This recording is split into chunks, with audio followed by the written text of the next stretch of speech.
why splitting up makes no sense. Now, I found this video randomly on my recommended page, so I decided, hey, might as well just give it a watch. Sorry for not uploading as much. I don't really have an excuse, but I won't promise, but I'll say more uploads may or may not be coming. A lot of life stuff happened. I did get my temps, so yeah, I'm driving. Don't worry, y'all. Your boy can drive now. But anyway, y'all don't care about that. Y'all just want the videos. So let's see why splitting up makes no sense. In my opinion, it already just doesn't make sense because looking at my arm here, yeah, I'm dying first in horror movies, so I'm already never splitting up. Let's Split Up is the most agreed upon death sentence in cinema history. Someone is. says it, the group nods, and from that point, you're watching a body count update in real time. This has been You're just watching the killer add to the kill count. If you know that reference, you know. going on since 1969. There's exactly one movie where splitting up was the right call, and one movie that finally admitted why the line keeps getting. Wait, I think I actually know this movie. Judging by the poster, I think I know this movie. It's an entire movie about like how you should never go into I think it's literally called A Cabin in the Woods, isn't it? I feel like that's the movie poster. It's when like these teenagers go to a cabin and like they like pick their monsters or whatever that chase after them and stuff, and then like it turns out that there's like I think it was like a sort of simulation or something. I forgot the ending. I just remember this poster from somewhere. Said. I'm going through all of it, starting with where it all came from. The entire concept of splitting up in horror movies traces back to a show about a talking dog who solved crimes with his friends. The crimes were never real. The monsters were always guys in costumes, like a guy in a rubber mask trying to scare people away from a property deal. The dog was afraid of everything, and primarily motivated by snacks. The leader of the group was a man named Fred. Fred wore an ascot. Fred had no discernible skills, but he had a plan, and the plan was always the same. Split up, cover the building, meet back here in 5. It worked every time because the worst thing waiting for them was a retired fisherman with a projector. That's where the strategy came from. Horror I actually didn't know that. I actually did not know the whole let's split up thing came from Scooby-Doo. That's actually very insane. film saw this and said, yes, we're doing that. In 2002, the live-action film finally addressed it themselves. Shaggy said, let's split up. Fred said, dude, that's my thing. Split up and search for clues. Scoop and I will go this way. Right, come on. Okay. You stole my thing that I say. 33 years of using the strategy, and that was the full extent of the self-reflection. By then, horror had already been running with it for decades. Nobody asked where it came from, they just kept saying it. The reason they kept going, though, that part's worth looking at. Hello, look at me. Holy ad. Go. Now look at these football men signing on to become Old Spice men. This video ain't sponsored. Every time someone suggests splitting up, they've got a reason. It's always something like, we'll cover more ground, Right. or we can find help fast.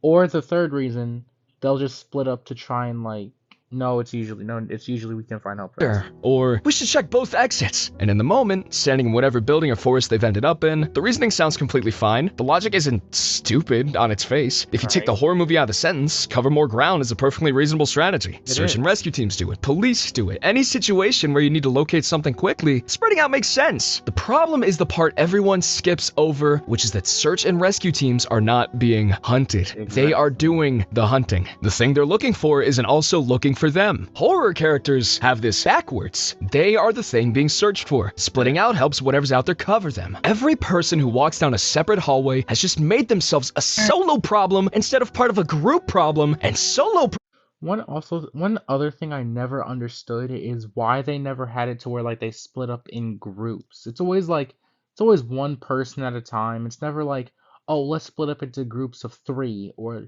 because I know usually the group isn't that big, but like they could at least go into pairs. Like at least they could go into teams of 2. problems are significantly easier to deal with one at a time. The logic sounds like a plan. It's actually just a schedule they insert to the killer's agenda. Here you go, kind sir. And they deliver it with such confidence every time. Never a pause, never a, wait, should we actually do this? One person floats it, everyone nods, and off they go. 6 people who 30 seconds ago were a defensible unit are now 6 individuals walking into separate rooms. 50 years of this. Like, come on, the math alone should have stopped it. So, let's actually do it. The math nobody in these movies stops to run. You've got a group of 6, 1 killer. Those are work. Right off the bat, I'm thinking 3 groups of 2. Sure, yes, it's smaller than 6 groups of 1 person, But if there's 3 groups of 2, then if one person in your duo dies, gets attacked by the killer, you have the time to run.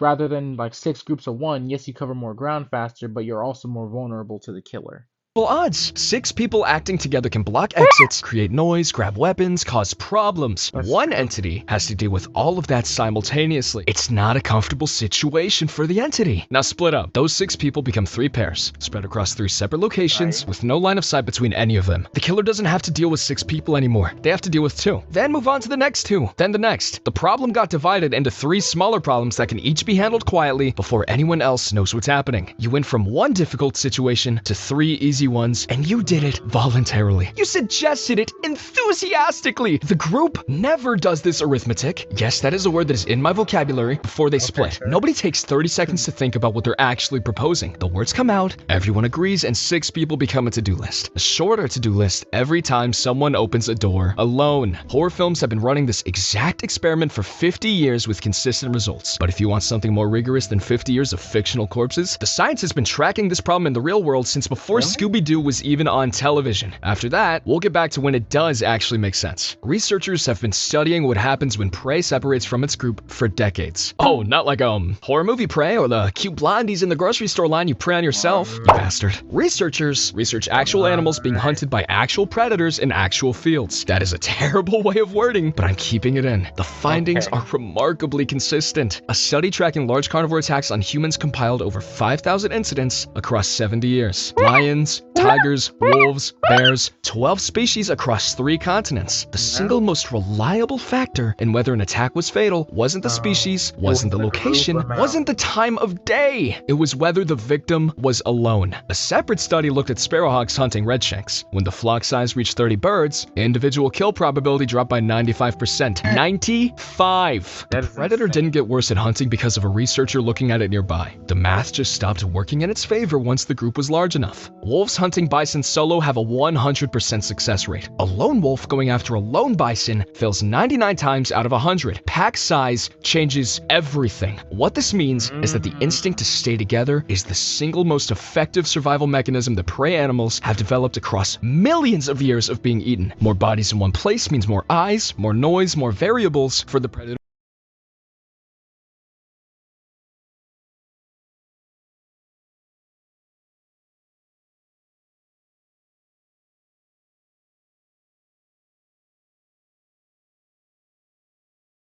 In a way that splitting up compounds the ease. The films know this, by the way. Some of them show it working out exactly as the science predicts, every time, without exception, in the same order. Let's start with the one that started all of it. Camp Crystal Lake. 8 counselors show up to reopen a summer camp that's been closed for 20 years.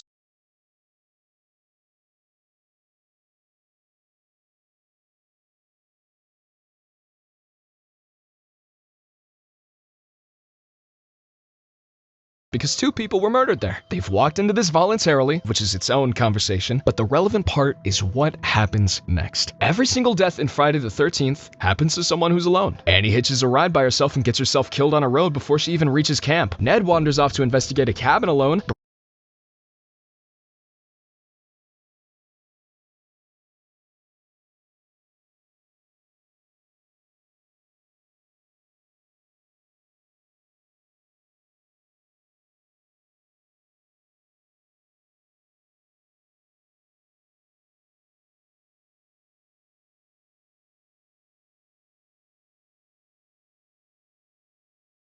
Brenda gets lured outside by a voice calling for help and walks toward it by herself. Bill goes to check the generator alone. No character in this film dies in a group. Not one! The pattern is unbroken across the entire runtime. Pamela Voorhees didn't need a plan. The counselors made the plan for her. She just had to wait for the next one to wander off, which on average took about 4 minutes. That's the baseline. Isolation as the pure mechanism. Now make it psychological. 6 women go caving. Their leader, Juno, has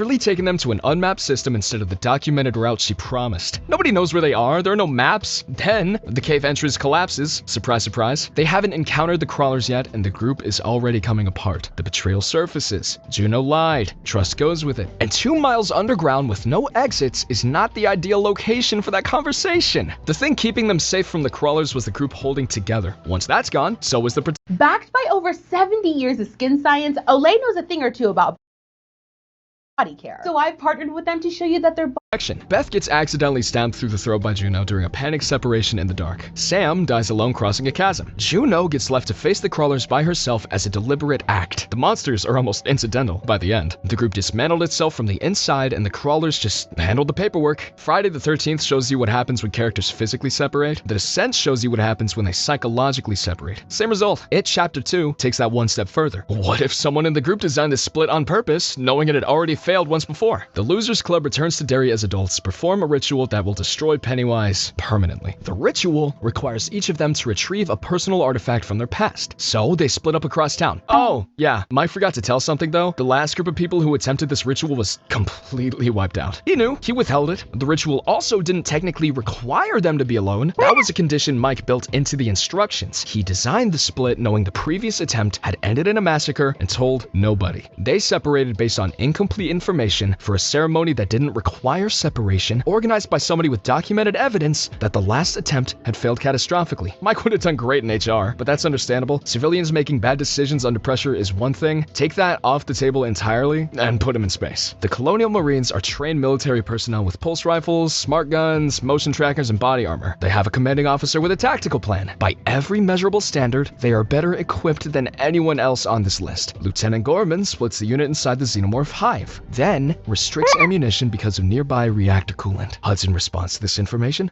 Hey, what the hell are we supposed to use, man? Harsh language? What follows is one of the most complete massacres in science fiction. The motion trackers show the swarm converging from every direction. Gorman freezes at the controls. Marines get picked off in a collapsing structure with no weapons and no unified defensive position. The point isn't that the Marines were stupid. I mean, maybe they were. They were just also following commands, I guess. But my real point is that none of their advantages mattered once the unit was split in an enclosed space against something that understood the terrain better than they did. Training, weapons, tactics, all neutralized by one tactical decision made in the wrong room. If splitting up ends the Colonial Marines, it ends anyone. That same question, why does everyone keep making this decision? Finally got answered in 2011, and the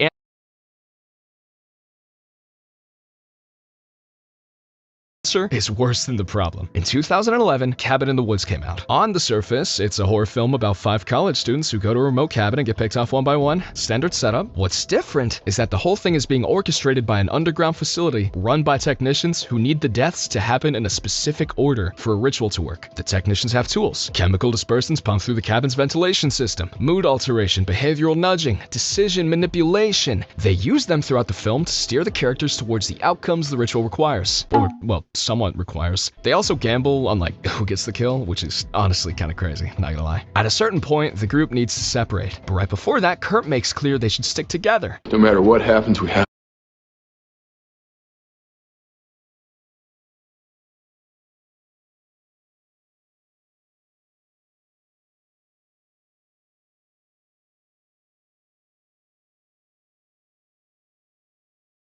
to stay together. The lead technician pumps the gas. The character Kurt turns to the group and says, This isn't right. We should split up. that line, that exact line, the most common justification for splitting up in horror movie history, cover more ground, find help faster, was delivered by a character who had just been chemically altered to say it. It was written for him, pumped through the air conditioning, and he delivered it on cue. Cabin in the Woods is a comedy about horror movie conventions. It's not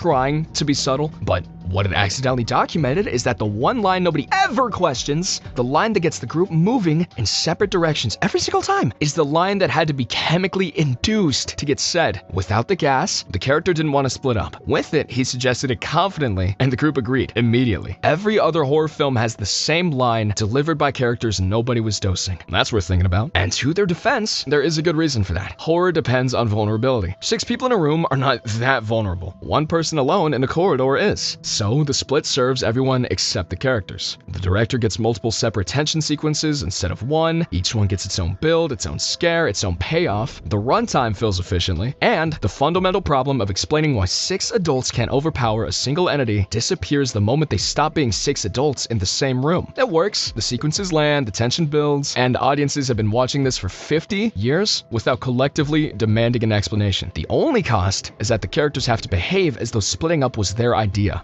unless you find a good reason for them to split off, as there is. To be fair, one film where splitting up could be a good decision, in A Quiet Place, the threat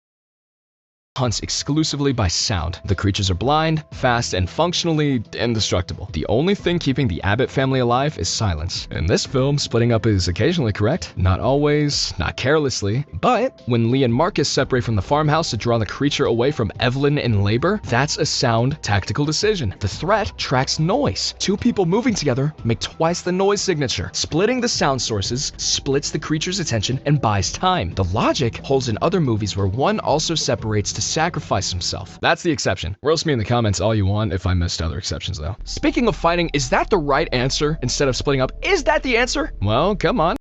Okay, I'm sorry once again. Happened again. This far, you should know the answer. Stay together. That's the whole plan. Not we'll regroup at the car, not you go that way, I'll go this way, shout if you see anything. Together. Same room, same pace, one direction that everyone agrees on before anyone takes a step. If the group can't agree on a direction, pick one anyway. Any single direction is better than 6 separate ones. I'd also be the person making the decisions, not because I have any particular expertise in surviving horror scenarios. I don't. But because the alternative is letting the group argue until someone floats the split and everyone nods along. I've seen how that ends, so I'm appointing myself before the first bad idea gets said, and the first rule is nobody goes anywhere alone. Not to investigate a noise, not to check the basement, not to get something from the car, not to use the bathroom, buddy. Yeah, that's what I'm thinking. Buddy system. If you go somewhere, you always need at least one other person with you. That's what I fully believe. No exceptions, including the bathroom. I will be the designated bathroom buddy that will hold it for you when you pee. Maybe even shake a little if you're nice. What? Sure, buddy. Here. Like, I'll just what? Like, I'll just I'll just. Maybe I'll watch. Yes, that's embarrassing. It's considerably less embarrassing than the alternative. But soon I will have a better tactic for you, as riding a gun. What? Okay, this is a good channel. I'll admit, I actually like this.